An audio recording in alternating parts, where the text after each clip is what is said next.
even though we are aware of the multiplicity of objects, thoughts, emotions, energies, appearances, they all come from one place.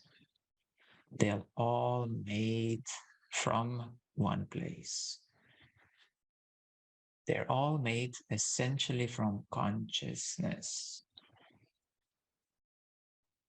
So the multiplicity that we see is actually one thing only. Is actually made of the same thing. From the highest point of view, everything is one, and all the things created are still within the one, within consciousness, within the now. So all the apparent distances, all the apparent objects, solid objects, liquid objects, gas, and so on, they're all appearances. The distances are relative. The objects are relative. The appearances are relative. So from the eyes of the self, from the eyes of the source, all of these manifestations are appearances. Just like a movie is appearing on the screen, a hologram is appearing with all of the infinite possibilities that we can create movies, and a hologram is more like a 3D movie, but it can also be upgraded to the 12D movie. A hologram, the universe actually is a hologram, mainly we can say subdivided into 12 dimensions from one perspective, and all of it is essentially a hologram, a manifestation.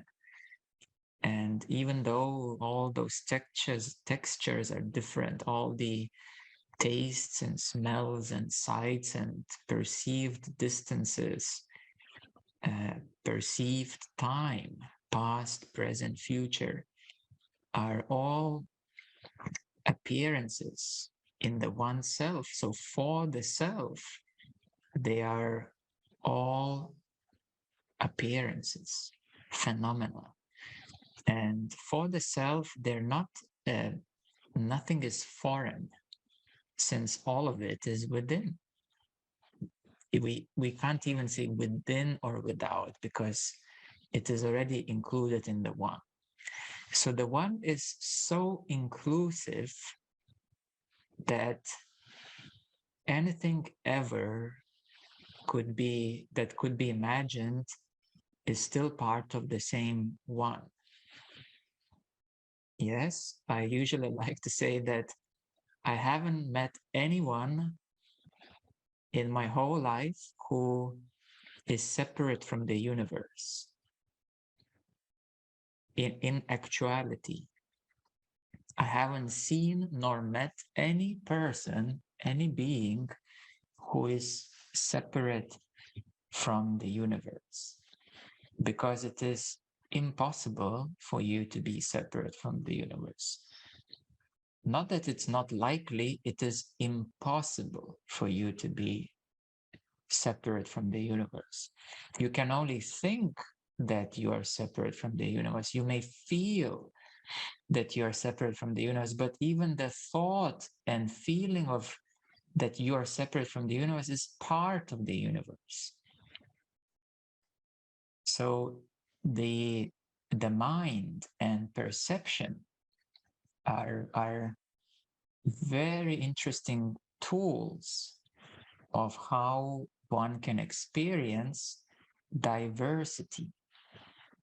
And we could say the the idea of separation, or even the feeling of separation, is the ultimate creation of the universe. Because um, for the self, or for the universe itself, imagine you create something that perceives itself separate from that which is within it, and it's created from it. You know, this is the ultimate creation, the most interesting creation that could be ever thought of in the universe.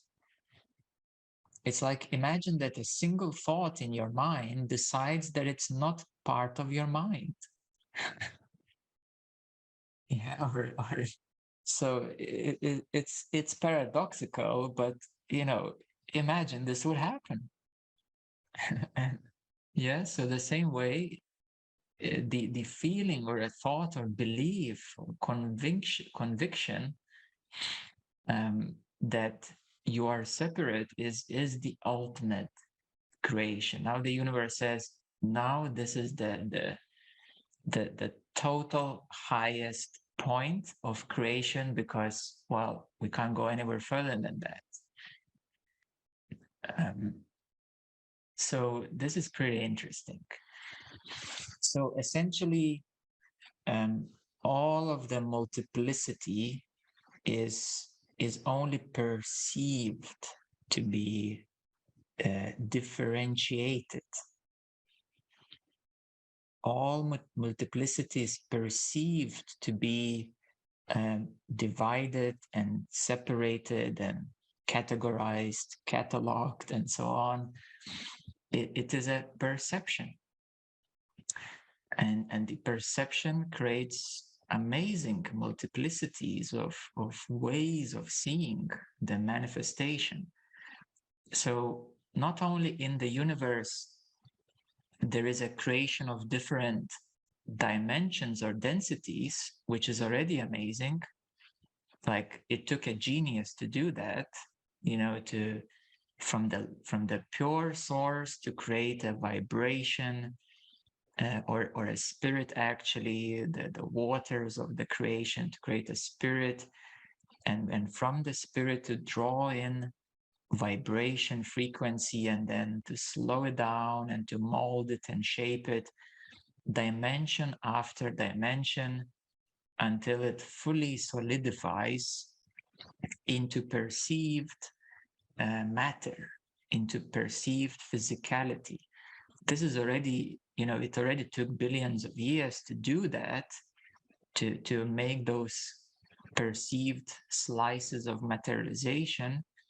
So that already took a genius to create that. But then, how about we populate the whole universe with trillions and gazillions of life forms, and we enable those life forms to see the container, the universe, in all those trillions different ways of seeing. Yeah, in different ways of seeing. And possibly you can keep creating new life forms and keep enabling them to see in different way the same thing. So not only the 12 slices of the universe, but also, you know, a huge amount of ways of seeing it, perceiving it. This is how amazingly complex everything is. And at the very essential self, the self is simply seeing, the primordial seeing. It has the primordial seeing of the multiplicity. The self is not lost in those fragmented perceptions. The self can see that this is a perception and this is how things are seen via that perception. So the primordial seeing is a direct seeing. The primordial seeing is not lost in in those fragmentations, is not lost in perceptions. And uniquely, humanity is lost even further than that into all sorts of false ideas and distortions. So that's the final level of distorting and mixing things up. So so the essential self is the seeing which sees everything, the seeing which sees the perception, the seeing that sees multiplicity, the seeing that sees the whole thing. It's like if we take the movie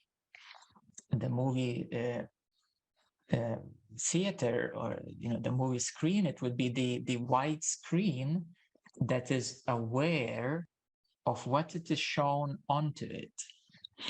That today we have this movie, and the white screen is looking upon itself what is projected, what's the movie of today.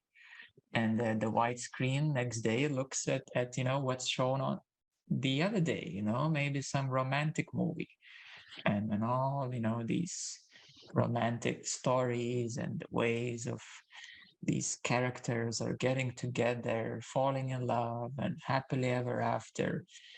And the next movie is something dramatic, or some shooting, and then all sorts of things, and then fantasy and this and that.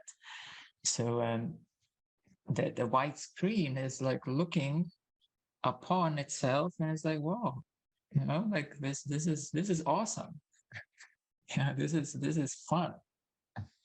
It would never get confused, that, oh, now I am Juliet, or I'm now Romeo.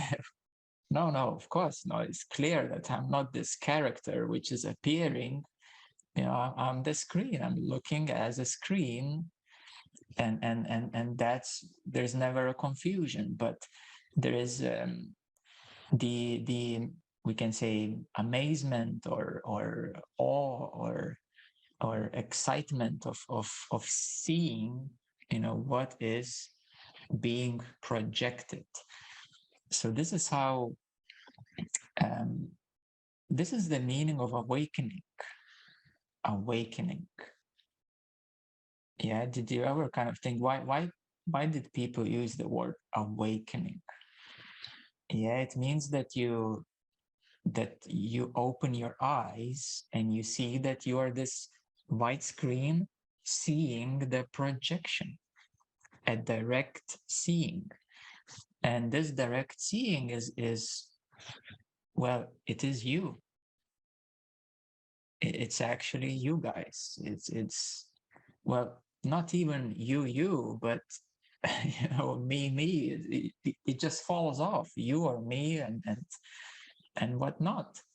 It is that seeing, and we can all agree that all of you are seeing. Is just that some of you are assuming that you are this character, and it seems to be real for you, and that is the degree of your awakening, how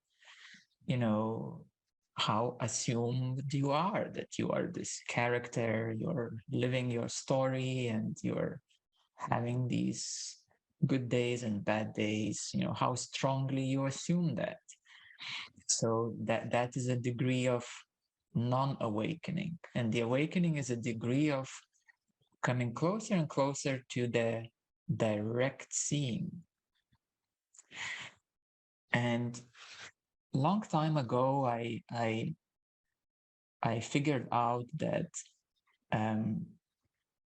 there is no truth as such. There is no super knowledge as such, because all these truths and knowledge, intelligence, and perceptions are all also manifestations. Whatever is the highest and the highest truth of whatever religion or spiritual tradition, is just a certain fragmentation, is just a certain idea, a certain insight, yeah, a certain perception, a certain concept.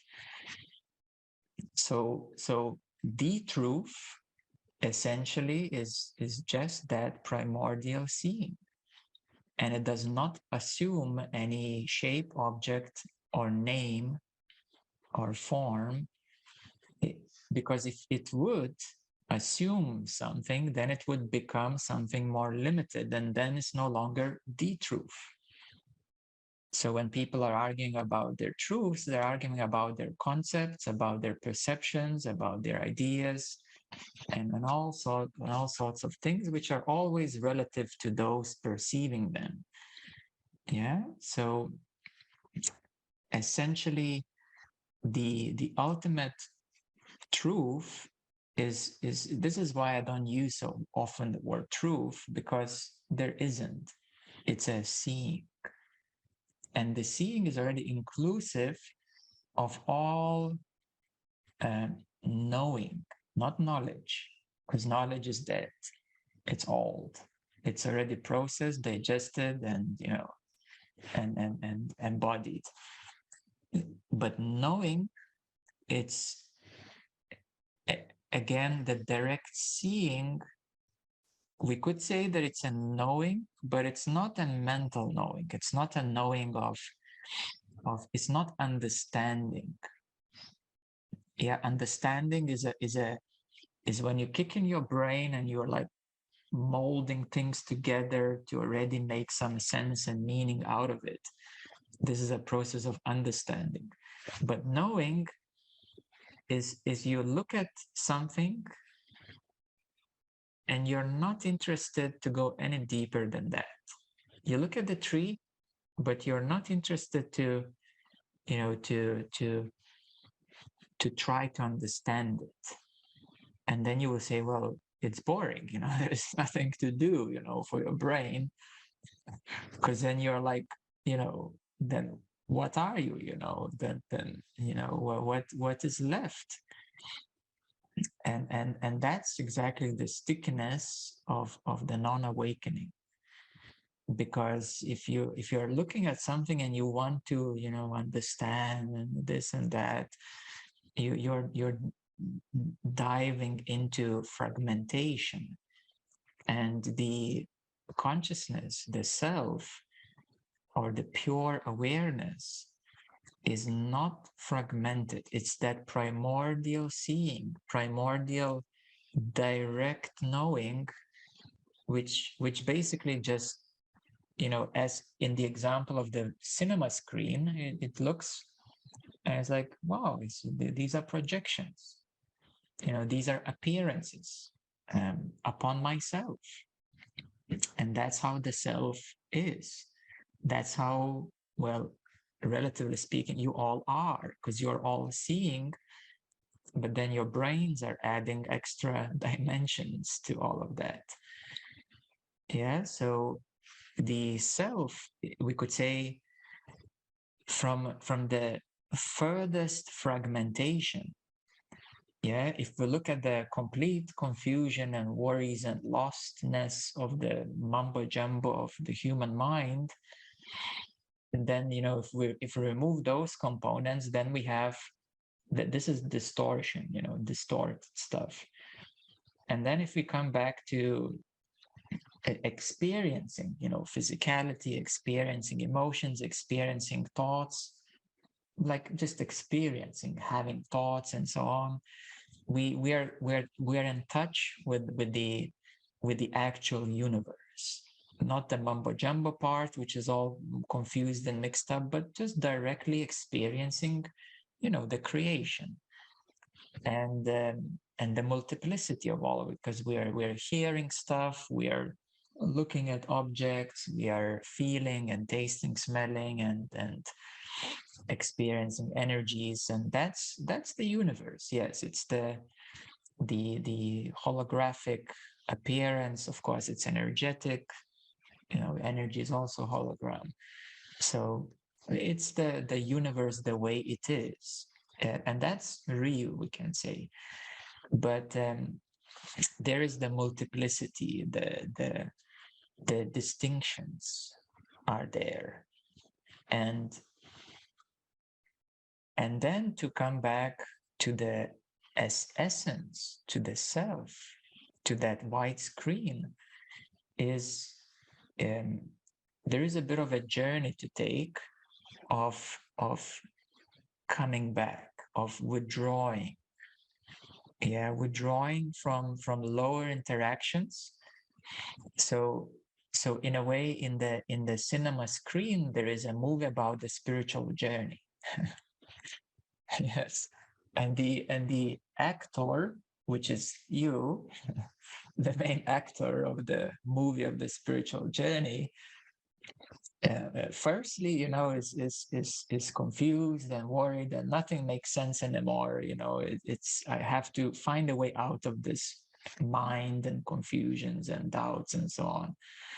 So they have suddenly a spiritual awakening, realizing that there's a deeper aspect within themselves, and that's still in the holographic, movie. And then the main actor of this spiritual awakening movie is realizing that, wow, I was so lost in these ideas and thoughts and concepts, believing in all of they're true, and they create a lot of suffering. So now I am awakening. I'm starting to experience energies. And in other words, the actor is starting to experience like we can say components of what the movie is made of. Yeah, not the cinema screen yet, not there yet, but awakening to experience what the movie is made of. Yeah, like, oh, this is physical, and these are emotions, these are thoughts, and these are energies. Yeah, there is energy. Everything is made of something. Yeah, and energy is the foundation of the physical appearances and thoughts and emotions. So you awaken to energy as a, you know, of that which is the movie made of. There is a deeper component of it. And then you open up a whole universe of from being confined to the head only. You open the whole universe of energetic explorations, and you realize it's really infinite possible experiences and perceptions, and the multiplicity is just uncountable, literally. So you start to really get amazed that the movie can be anything you want it to be. The movie can be really, you can shift your perception any way you want. But the actor is still here. The actor is still here, and you're kind of locked in that actor point of awareness. But then you realize that you can meditate, you can hack the movie. You can hack the movie, and you can meditate and start experiencing so many more things. But there are some limitations, because if you would be allowed to experience literally whatever, then you would lose yourself, and it wouldn't be aligned for you to truly awaken to the cinema screen itself, the white screen. So you're facing some limitations of your explorations. Maybe some of you are opening your astral bodies, and at night you go somewhere and come back, and maybe you're meditating on the 5D or 6D, and you're exploring stuff over there. But it's always a bit, it's fun and nice, but then it's a bit of limiting, because you're always kind of still getting back to your point of attention, your point of awareness. And therefore something inside you says, no, this is incomplete. This is not the end of the journey. This is not the final resolution. This is not the final completion, so to speak. So you say, okay, so now I can hack into 4D and peep around and see the stuff, but something inside me says that 4D is still not the answer. That, you know, you accessed some kind of backdoor of the movie within the movie, but that's still not the answer because it's still a movie. Then you say, okay, let me check out 5D, you know, what's in there? And you go into a more subtle realm, you know, more energetic realm, and then, you know, these energies are making up everything. Everything is made of energy. Everything is made of sacred geometry, and everything is structured like this. And then you realize that there is a time component. You know, the past, the present, the future. The movie has kind of 32 frames per second, you know, and they say, oh, what if I slice the frames per second and go back into observing the time frame, how the pictures are changing, which means being beyond time. So you're checking out things in that way. You're hacking deeper, yeah, within the movie itself. And as you are exploring more and more, something inside you says it's still not, you know, it, you know. Okay, you may have a bliss, you may have, you know, some 7-dimensional love, and you may experience a more subtler realms of the holographic movie reality, but it's still, you know, it's still not the thing, you know. It still changes, it still shifts, you know. You're still positional, you're still not really kind of satisfied because something is hooking you onto something, and still making some sort of limitation. So then you are, as you explore, you know, as much as you need to explore in different ways, because not everybody, you know, is so dimensionally aware. So you can explore in other ways too, like emotionally and perceptually, and, you know, inquiring within the movie, who am I? Who is this actor? Who am I? The actor. Yeah, is the actor really real, or is it the silence? Silence. Is it the absence of the movie that is the screen which is aware? Is it the nothingness of the movie appearing that is the self? You know, so you open up these existential questions of the deepest explorations of the largest concepts of the movie creation. You know, and then what is destiny? What is this and what is that? And how about this and that? And who is the one who is experiencing all of it? You know, what a uh, what a dramatic and at the same time logical and exploration of the nature of the movie creation.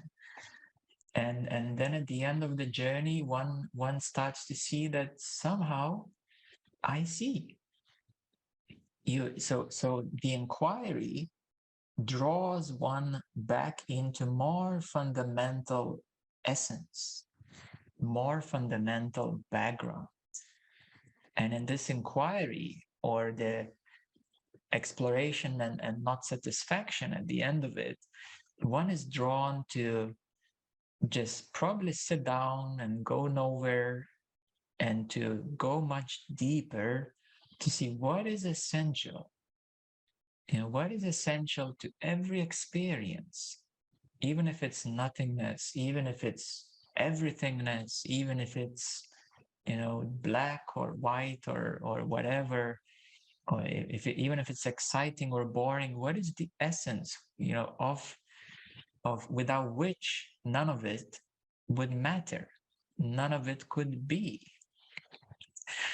And then one finds out the seeing, the awareness, and in that seeing, what happens that you're becoming disinterested in the mumbo jumbo of the mind. You're becoming disinterested into the dramas of life. You're becoming disinterested It means that you're no longer lost, confused and mixed up with stuff. So you're withdrawing to a more and more essential nature. Not that you're losing something as such, don't be afraid, but you're becoming wiser in other ways, but wiser in terms of not here, but more essential self. So from the multiplicity and, oh, I'm spiritually awake, I'm the free bird in the spiritual world, and the actor now who has opened up the next level of acting and exploring, that's the honeymoon of spirituality. Then you say, okay, now I had a lot of experiences of what's more essential. And thus you're withdrawing in a way, you're becoming disinterested or not lost in the appearances anymore, in the names and shapes and forms, and you become subjective, you become the pure subject. Yes, and you realize that I'm the subject, but the stuff is still sticky, you kind of already realize there is a background screen, and most likely you are it, but you're kind of 1 foot still in the movie, you're like, something is sticking in the movie, like it's drawing you to be in the movie. Because maybe you're afraid to leave the movie, like, will I disappear, will my existence cease to exist? All these kind of deeper things come up, and they're just fears. No, the actor will not disappear from the movie, because the movie is still going on. But you are awakening to more essential self. And that's what I call either going to more essential self, withdrawing, being disinterested, finding more real, more true nature of everything. And then this process can be also called abstraction. You're becoming more abstract, more general. Yeah, because your brain is no longer like sticking to all those other things, and emotionally you're not sticking to many things anymore, and energetically you're no longer sticking to stuff anymore. So you're becoming more general, more open, more abstract. And at the very end, the self is the abstraction from manifestation. And that is called the liberation. Because you're abstracting yourself out of those smaller components into that essence of self, and then you suddenly see this openness. So from being the pure subject, you further abstract yourself, you further withdraw from the stickiness of remaining sticky parts of the movie experience, and you then awaken into the self, and you see, oh, I am the screen, the white screen, and upon me, nobody else. Not you don't lose yourself, you don't like become somebody else. Upon me. And that's not the ego either, because the ego could be the subject saying, oh, I am the biggest, I am the greatest, I am the most spiritual, I am the most enlightened. The most is the subject self. But the abstract self, it just recognizes that upon me, all of it is portrayed. Even this most enlightened actor is also portrayed upon me. Even the most enlightened actor and the most unenlightened actor is also portrayed upon me. And that's why it's called the self. Yeah, it's called the self. Self means, well, myself. It's not somebody else. So that's the most beautiful thing, really.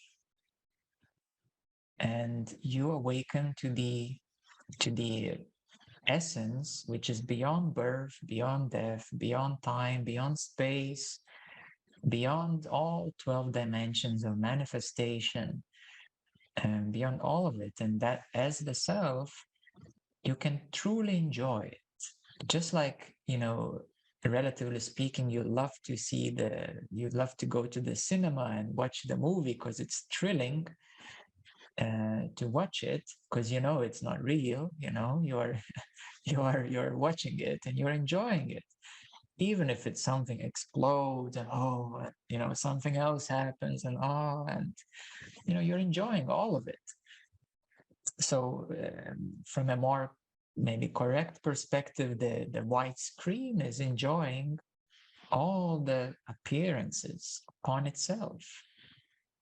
So in a way, I am enjoying all appearances upon myself, and the sky and the clouds and the night stars and the birds and animals and people walking seemingly around. And then if I close the eyes, I see a lot more things, and I enjoy all of those things because they're all other different modifications of the holographic universe projection. And I can only truly enjoy whatever it is, even the most simple, like doing the dishes, walking, waiting in a queue, enjoying even those things, because I'm seeing as myself, as the self. And then I'm just seeing the now what is happening is standing in a queue. This is what is happening right now. And then it's pretty amazing, you know and even if well well I can't get bored really, like it's pretty impossible for me to get bored, because it's always alive, always fresh, always new. And because the self is always seeing, it's uninterrupted, it's fresh, direct, new. And then interestingly, that the seeing, it includes, then these are the final rewards, that it includes the super intelligence. It includes the all the knowledge that you could ever be interested in. Maybe not some specific facts and so on, but like knowing things, knowing directly things, appearances, whatever is now.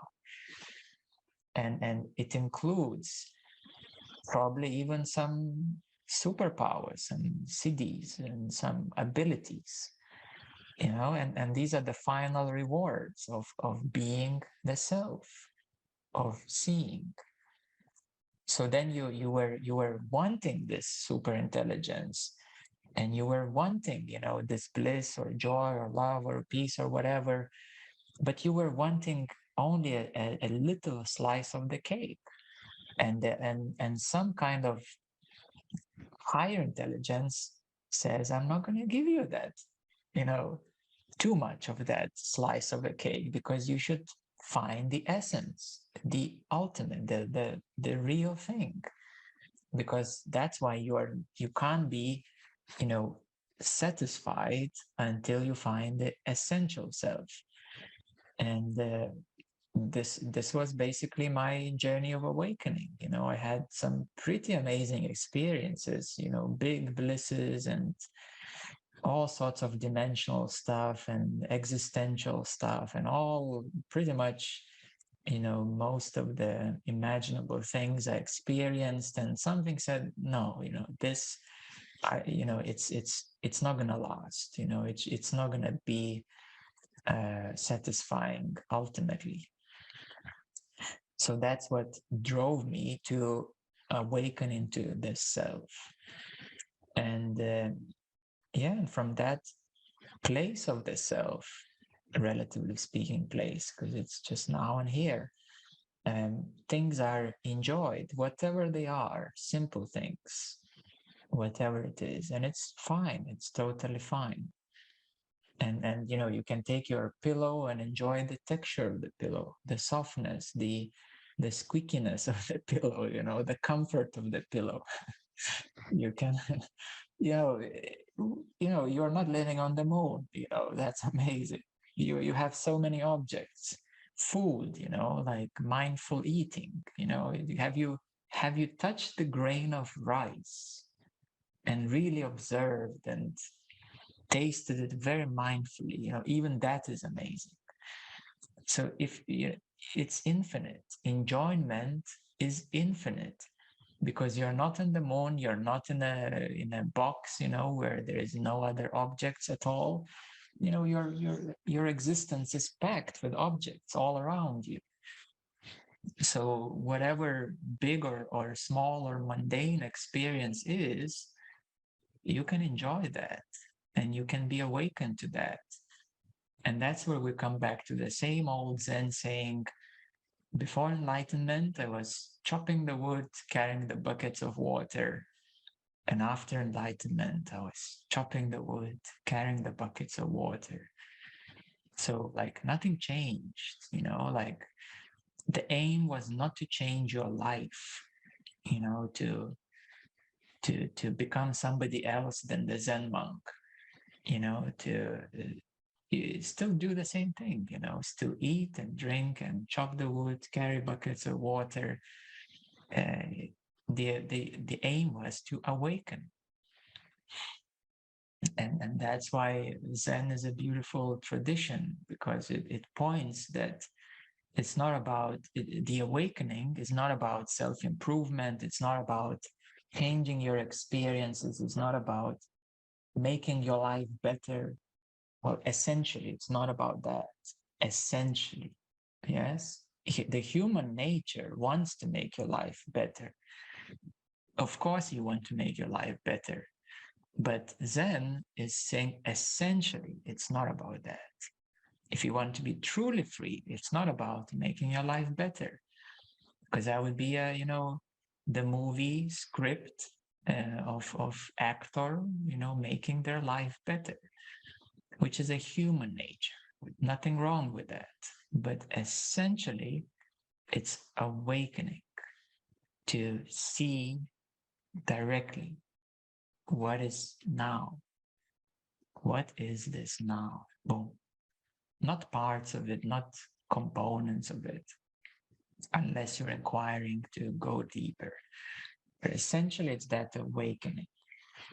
And of course, if you are mixing up your awakening with improvement of your life, you need to have more clarity,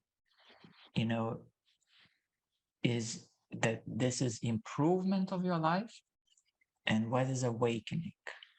Because if you're mixing these things up, you're still on this, in the actor position, changing things in the movie and trying to make it better, the movie itself, which is fine, nothing wrong with it.